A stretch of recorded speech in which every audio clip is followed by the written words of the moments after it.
رات گہری ہو چکی تھی، گاؤں کی گلیاں سنسان تھی، دور کہیں کتے بھونکنے کی آواز آ رہی تھی۔ علی کے دوستوں نے اسے بار بار کہا تھا رات کو پرانے قبرستان سے نہ گزرنا، وہاں کوئی ہے جو زندوں کو پسند نہیں کرتا، مگر علی نے ہمیشہ ہنس کر ٹال دیا۔ وہ کہتا یہ سب قصے کہانیاں ہیں، حقیقت نہیں۔ اس رات علی کو گاؤں کے دوسرے کنارے سے واپس آنا تھا اور سب سے قریب راستہ قبرستان سے ہو کر جاتا تھا۔ جیسے ہی وہ اندر داخل ہوا، ہوا کی خنکی اور عجیب سی خاموشی نے اسے بے چین کر دیا۔ پرانے درختوں کی شاخیں اس طرح ہل رہی تھی جیسے کوئی سرگوشی کر رہا ہو۔ چلتے چلتے علی کو یوں لگا جیسے کسی نے اس کے کندھے کو چھوا ہو۔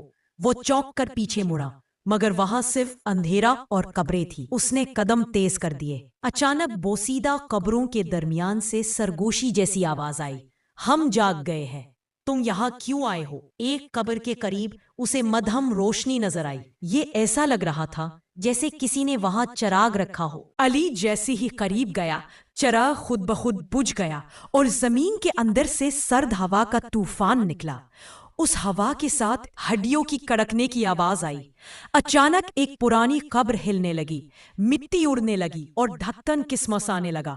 علی نے دہشت زدہ ہو کر دیکھا کہ قبر کے اندر سے کسی کے ہاتھ نمودار ہو رہے ہیں، ہڈیاں جن پر گوشت نہیں تھا۔ ساتھ ہی ایک خوفناک آواز گونجی، ہماری نیند کو کیوں توڑا؟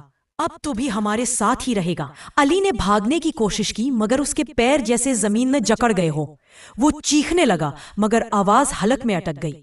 اچانک آسمان پر چمکدار بجلی کڑکی اور کڑکڑاہٹ کے ساتھ سب کچھ غائب ہو گیا۔ علی نے ہوش سنبھالا تو وہ قبرستان کے دروازے پر کھڑا تھا۔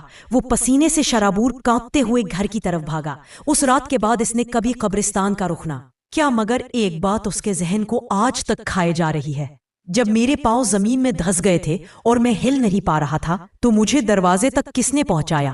کوئی زندہ یا کوئی مردہ؟